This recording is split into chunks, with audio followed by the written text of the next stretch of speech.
السلام علیکم ورحمۃ اللہ وبرکاتہ۔ نحمدہ ونصلی علی رسولہ الکریم، اما بعد۔ دینی بھائی اور دوستو، شہادتین کے معنی سننے اور سمجھنے کے بعد کہ اس کا مفہوم کیا ہے، اس کا مطلب کیا ہے، ہم اگلے اسٹیپ کی طرف آتے ہیں، یعنی ایمان کی طرف آتے ہیں، جو اس خوبصورت مذہب کے بارے میں مزید تفصیل سے بیان کرتا ہے اور اس کی وضاحت اور زیادہ ہو جاتی ہے، جس میں ایک مسلمان نفسیاتی سکون اور ذہنی سکون محسوس کرتا ہے۔ اس لیے آئیے اس کی تفصیلات کی طرف چلتے ہیں۔ ایمان کی تعریف کیا ہے؟ ایمان کہتے کس کو ہیں؟ اللہ اور اس کے رسول نے جو کچھ کہا ہے اس کا زبان سے اقرار کرنا، دل سے اس کی تصدیق کرنا اور اعضاء سے اس پر عمل کرنا، یعنی اللہ تبارک و تعالیٰ نے اور نبی کریم صلی اللہ علیہ وسلم نے جو ہمیں حکم دیا ہے، ہم زبان سے کہیں بھی اقرار بھی کریں، ساتھ ہی ساتھ دل سے اس کی تصدیق بھی کریں اور اس پر عمل بھی کریں۔ اور یہ ایمان طاعت کرنے سے، فرما برداری کرنے سے بڑھتا ہے اور نافرمانی کرنے سے ایمان گھٹتا ہے، یہ ہمیں ہمیشہ معلوم ہونا چاہیے۔ اسی طرح سے آپ یہ بھی جانتے چلیں کہ ایمان کے کچھ ارکان ہوتے ہیں، ستون ہوتے ہیں۔ تو ایمان کے 6 ستون ہیں: اللہ تعالیٰ پر ایمان رکھنا، فرشتوں پر ایمان رکھنا، کتابوں پر ایمان رکھنا، رسولوں پر ایمان رکھنا، آخرت کے دن پر ایمان رکھنا اور تقدیر کی اچھائی اور برائی پر ایمان رکھنا۔ یہ ایمان کے ستون ہیں جس پر ہمیں ایمان لانا بالکل ضروری ہے۔ یقیناً آپ نے اسے سمجھ لیا ہوگا اور یاد بھی کر لیا ہوگا۔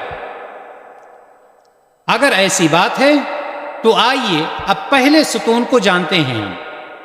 جیسا کہ ہم نے آپ کو بتلایا کہ ایمان کے 6 ستون ہیں، اس میں سے پہلا ستون، پہلا رکن کیا ہے؟ اللہ پر ایمان لانا۔ اللہ پر ایمان لانا، اس کا مطلب یہ ہے کہ 4 چیزوں کو آپ کو سمجھنے کی ضرورت ہے۔ پہلی چیز، اللہ تعالیٰ کے وجود پر ایمان لانا، اللہ تعالیٰ کی ذات پر ایمان لانا، کیونکہ اللہ اپنے علم، سماعت، بصارت، قوت اور ارادے کے ساتھ ہمارے ساتھ ہے۔ لیکن اللہ رب العزت کی ذات ہے کہاں؟ الرحمن علی العرش استوى، رحمان مستوی علی العرش ہے۔ یہ ہمارا ایمان ہونا چاہیے۔ تو ارکان ایمان کا پہلا رکن اللہ پر ایمان لانا، یہ پہلے رکن میں یہ چیز جاننے کی آپ کو ضرورت ہے۔ اس میں دوسری چیز جو ہے، اللہ تعالیٰ کے رب ہونے پر ایمان رکھنا۔ اللہ تعالیٰ کے رب ہونے کا مطلب کیا ہے؟ کہ وہی پیدا کرتا ہے، وہی موت دیتا ہے، وہی روزی دیتا ہے، وہی دعاؤں کو قبول کرتا ہے، وہی اولاد دیتا ہے، وہی عزت دیتا ہے، وہی شہرت دیتا ہے۔ یہ ہے اللہ تعالیٰ کے رب ہونے پر ایمان رکھنا۔ یہ ہمیں یاد ہونا چاہیے کہ ان ساری چیزوں میں اور اس طرح کی ساری چیزوں میں اللہ تعالیٰ کا کوئی شریک نہیں ہے۔ اللہ تعالیٰ ہی رازق ہے، خالق ہے، مالک ہے، محیی ہے، ممیت ہے۔ ساری چیزیں صرف اور صرف یہ اللہ تبارک و تعالیٰ کے لیے خاص ہیں، اس کا کوئی شریک نہیں۔ اس میں تیسری چیز اللہ پر ایمان لانے پر جو شامل ہوتی ہے، وہ ہے کہ صرف ایک اللہ کی عبادت کرنا۔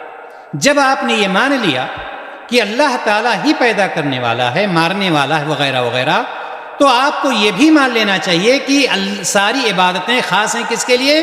صرف ایک اللہ تعالیٰ کے لیے، اور کسی کے لیے عبادت نہیں، کسی کی عبادت نہیں کی جائے گی۔ تو ساری عبادتیں خاص ہوں گی اللہ تعالیٰ کے لیے، اور اس میں کسی کو شریک نہیں ٹھہرایا جائے گا۔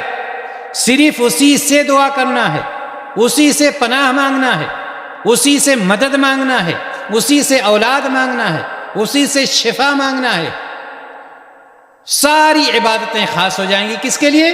صرف ایک اللہ تعالیٰ کے لیے۔ اسی طرح سے چوتھی چیز اللہ پر ایمان لانے کے لیے جو جاننا ہمیں ضروری ہے کہ اللہ تعالیٰ کے کچھ نام ہیں اور کچھ صفات ہیں، جس کو اسماء اور صفات کہا جاتا ہے۔ اسماء اور صفات پر ایمان لا۔ اللہ تعالیٰ کے بہت سارے نام ہیں، بے شمار نام ہیں، لیکن جس نام کے ساتھ اللہ تبارک و تعالیٰ نے قرآن میں جس نام کا ذکر کیا ہے یا نبی کریم صلی اللہ علیہ وسلم کی حدیث میں جو موجود ہے، جیسے اللہ، الرحمن، الرحیم، السمیع، البصیر، العلیم وغیرہ، انہی ناموں سے ہمیں اللہ تبارک و تعالیٰ کو، انہی نام اور صفات سے ہمیں اللہ تبارک و تعالیٰ کو یاد کرنا چاہیے، نہ کہ ہم اپنے طرف سے نام گڑھ کر کے اللہ تعالیٰ کو پکاریں یا کسی غیر اللہ کے نام کو اللہ تبارک و تعالیٰ سے جوڑ۔ خلاصہ یہ ہے کہ اللہ کو ہم اسی نام سے پکاریں جو کتاب و سنت سے ثابت ہے، یعنی جو قرآن سے ثابت ہے اور جو حدیث سے ثابت ہے، اور ہم اللہ تبارک و تعالیٰ سے جب دعا کریں تو اللہ تعالیٰ کا نام لے کر کے دعا کریں کہ اے سب سے زیادہ رحم کرنے والے مجھ پر رحم فرما، اے اللہ تو ہمارے اوپر رحم فرما، اے اللہ تو ہمیں روزی دے دے، اے معاف کرنے والے تو مجھے بخش دے، اے غفور رحیم تو ہمیں بخش دے۔ اس طرح سے ہم اس سے دعا کریں، نہ کہ ہم غیر اللہ کا نام لے کر کے دعا کریں۔ تو یہ ایمان کے متعلق کچھ باتیں آئیں، اور ایمان کے ارکان ایمان میں سے پہلے رکن اللہ پر ایمان اللہ تعالیٰ کے وجود، اللہ پر ایمان لانا ارکان ایمان کا پہلا ستون ہے۔ ارکان ایمان کا پہلا ستون ہے اللہ پر ایمان لانا۔ اللہ پر ایمان لانے کے متعلق یہ تفصیل میں نے آپ کو دی۔ اللہ تعالیٰ ہمیں اس پر عمل کرنے کی توفیق عطا فرمائے۔